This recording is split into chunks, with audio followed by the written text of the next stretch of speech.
Hello student, कैसे हैं आप। तो स्टूडेंट आज हम अल्कोहल में ही नेक्स्ट टॉपिक स्टार्ट करने जा रहे हैं, dehydration of alcohol and it's mechanism. Student, mechanism बहुत ही इम्पोर्टेंट टॉपिक रहता है ऑर्गेनिक केमिस्ट्री में।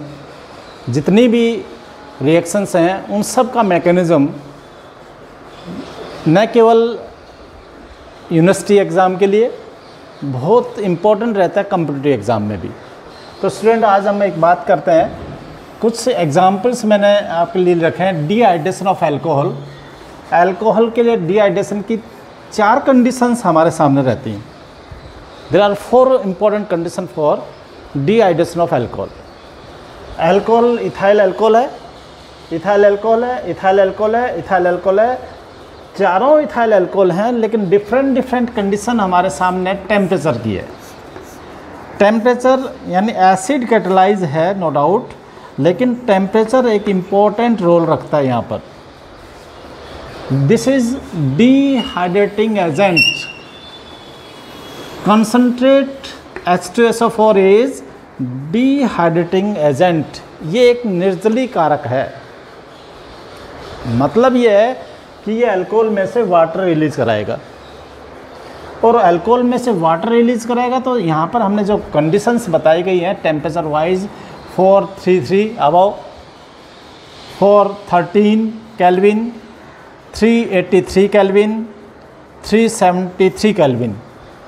These are the important 3 conditions for alcohol dehydration.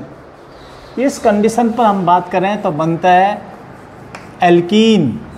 No doubt water release हुआ, वाटर रिलीज हुआ। इस कंडीशन को देखते हैं तो यहाँ पर पता लगता है कि यहाँ पर इथाइल डाई इथाइल ईथर बन गया। This is very important, di ethyl ether. इस कंडीशन की बात करते हैं तो यहाँ पर बनता है ethyl hydrogen sulphate, water release. और इस कंडीशन की बात करते हैं तो यहाँ पर बनता है डाई इथाइल सल्फेट। चारों इंपॉर्टेंट कंडीशन है और चारों ही डिहाइड्रेशन ऑफ अल्कोहल कहलाएगा। डिफरेंस क्यों हुआ? टेम्परेचर वाइज डिफरेंस हुआ। तो इसके जो मैकेनिज्म की बात करेंगे तो मैकेनिज्म यहाँ पर 3 स्टेप्स में कंप्लीट होने वाला है। फर्स्ट स्टेप में क्या होगा, सेकंड स्टेप में क्या होगा, थर्ड स्टेप क्या है। तो इन तीनों स्टेप को आप स्पेशल ध्यान दे लें। तो फर्स्ट स्टेप की बात करते चलते हैं। तो फर्स्ट स्टेप में अगर हम मैकेनिज़्म लें तो देखें, हमने पहली रिएक्शंस के ही बेस पर ही फर्स्ट स्टेप बना रखा है। जब ध्यान दें, मैकेनिज़्म एंड स्टेप फर्स्ट। तो स्टूडेंट मैकेनिज़्म क्या है? Mechanism is nothing but step through which a reaction completed. तो स्टेप फर्स्ट में क्या हो रहा है? स्टेप फर्स्ट हम यहाँ पर स्पेशल नाम देना चाह रहे हैं, फॉर्मेशन ऑफ कार्बोकैटाइन।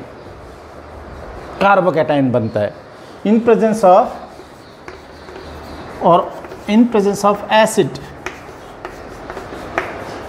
देखें, ये एसिड हुआ और ये ऑक्सोनियम कह सकते हैं, कार्बोकैटाइन न कहकर ऑक्सोनियम कहना चाहिए, सॉरी। तो दिस इज ऑक्सोनियमाइन, ये बना है ऑक्सोनियम।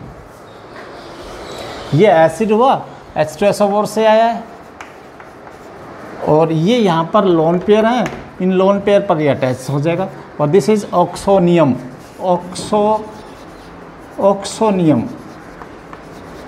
ऑक्सोनियमाइन। सेकंड स्टेप की बात करें, सेकंड स्टेप में देखें, this is again important, oxonium ion यहाँ पर हम लेकर चल रहे हैं। ये ऑक्सोनियम आयन जो यहाँ बना है वही इम्पोर्टेंट हो रहा है। तो ये ऑक्सोनियम आयन एक्चुअल में क्या होगा कि यहाँ से ये स्टेबल नहीं है due to imbalancing of oxygen. तो स्टेबल नहीं है, तो यहाँ पर CH3 और CH2 पॉजिटिव बन जाता है और ये H2O आउट हो जाता है। तो ये बना कार्बोकैटाइन। सेकंड स्टेप हम कहेंगे कार्बोकैटाइन। और थर्ड स्टेप है वो टेम्परेचर पर डिपेंड करेगा। Third step depend on the temperature. तो ये these are the two important common step for each type, 4 type of dehydration of alcohol. तो हमारे सामने जो 4 टाइप बने थे उनमें ये दोनों में ये कॉमन स्टेप है। अब बात करें कि यहाँ पर क्या होगा, तो देखें ज़रा CH3 CH2 पॉजिटिव, अगर टेम्परेचर हाई है तो कंसनट्रेट H2SO4 है ही हमारे सामने और 433 केल्विन से ऊपर टेम्परेचर यदि है तो यहाँ से ये जो H पॉजिटिव है ये H पॉजिटिव यहाँ से रिलीज हो जाता है। H पॉजिटिव रिलीज़ हुआ तो ये बन गया CH2 डबल बॉन्ड CH2 और H पॉजिटिव आयन। तो हम ये देख पा रहे हैं कि ये H पॉजिटिव एक बार यूज़ में हुआ और एक बार रिलीज़ हुआ। तो H पॉजिटिव कहाँ से आया था, एसिड से आया था जो एक बार काम में आया और एक बार निकल गया। तो it means it acts as super catalyst. यहाँ पर H2SO4 का और कोई रोल नहीं है और ये बन गया हमारे लिए एल्कीन। तो एक पॉइंट तो हमारे पास इथीन कह लें। तो एल्कीन बनने वाला जो फर्स्ट टाइप है वो ये होगा। इसी में आपको यहाँ पर A बता रहा हूँ, फिर B बता रहा हूँ, फिर C बता रहा हूँ और फिर D बता रहा हूँ। ये तीनों कंडीशंस हमारे लिए एक्स्ट्रा और हो गई हैं। फर्स्ट, सेकंड, थर्ड, फोर्थ, यानी 4 कंडीशन थी हमारे सामने। फर्स्ट कंडीशन में बना था एल्कीन, टेम्परेचर था 433 केल्विन। नेक्स्ट कंडीशन थी हमारे पास 413, जो कि उसमें क्या बना था, ईथर बना था। नेक्स्ट कंडीशन जो हमारे पास थी वो 383, जिसमें हमारे लिए क्या बना था, हमारे लिए बना था उसमें इथाइल हाइड्रोजन सल्फेट।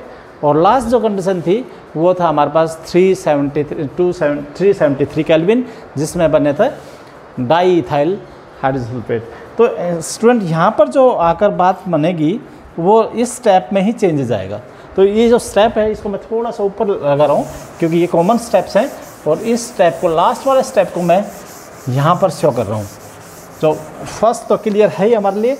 और फर्स्ट के बाद जो 3 जो पॉइंट बच गए हैं एल्कीन बनने के अलावा, तो हम यूँ कह सकते हैं। तो एक तो एल्कीन, फॉर्मेशन ऑफ एल्कीन तो हमने समझ लिया, formation of alkene we have done, ये तो क्लियर हो गया। अब बात करें फॉर्मेशन ऑफ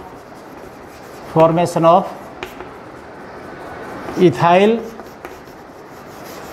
हाइड्रोजन सल्फेट कैसे बने, इथाइल हाइड्रोजन सल्फेट कैसे बनेगा ये, या एक इथाइल हाइड्रोजन सल्फेट और एक और फिर हमारे सामने जो थी फॉर्मेशन ऑफ ईथर। पहले इथाइल हाइड्रोजन सल्फेट की बात कर लेते हैं, उससे कोई फ़र्क नहीं पड़ रहा, हमने 1 बाय 1 ही लेना है। तो इथाइल हाइड्रोजन सल्फेट कैसे बनेगा, टेम्परेचर उसका वेरिएशन है।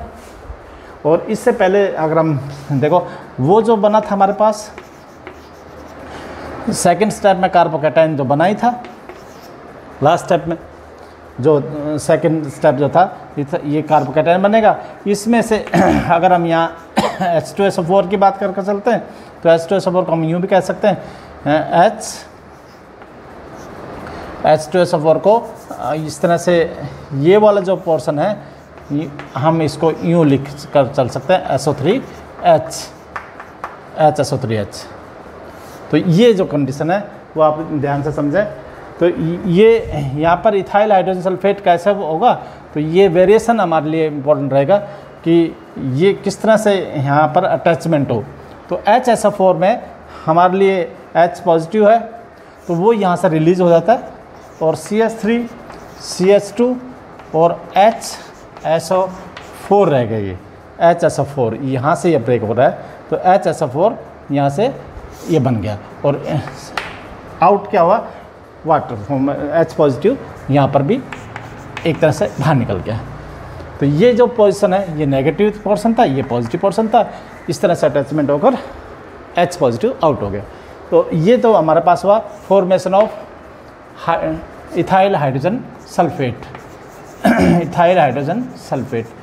सिमिलरली अगर हम बात करें फॉर्मेशन ऑफ ईथर, टेम्परेचर की बात ध्यान रखनी पड़ेगी अपने को। यहाँ पर इथाइल हाइड्रोजन सल्फेट किस टेम्परेचर पर बना था, ये भी अपने को ध्यान रखना 10110 डिग्री सेंटीग्रेड या 383 केल्विन, ऐसा हमने लिखा था पहले। और हम बात करें फॉर्मेशन ऑफ ईथर, तो ईथर के लिए जो फॉर्मेशन की बात थी, टेम्परेचर यहाँ पर होगा, वो कंडीशंस देख लो एक बार, वो कार्बोकैटाइन और प्लस यहाँ पर सेकंड मॉलिक्यूल यहाँ यूज़ में लेंगे, वो है CH3 CH2 और OH, ये हमारे लिए काम आ सकता है सेकंड मॉलिक्यूल। तो सेकंड मॉलिक्यूल में ये यहाँ अटैचमेंट हो जाएगा।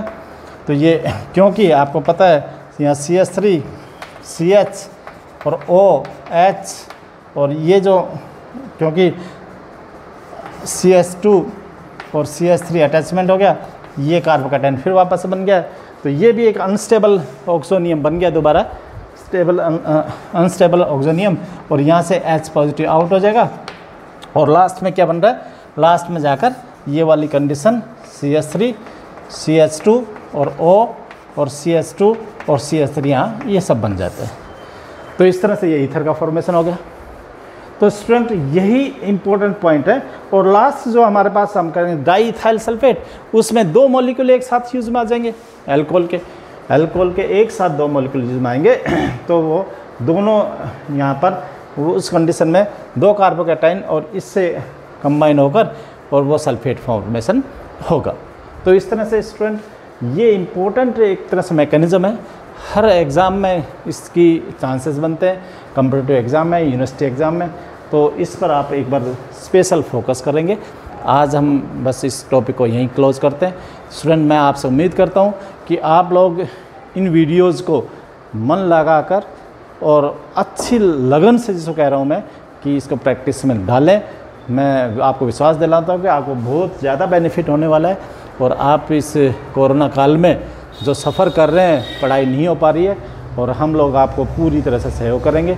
स्पेशली मैं आपको स्पेशल ट्रिक्स और टिप्स ऑर्गेनिक केमिस्ट्री का दूंगा। आज के लिए बस इतना ही। Thank you for watching this video. Thank you.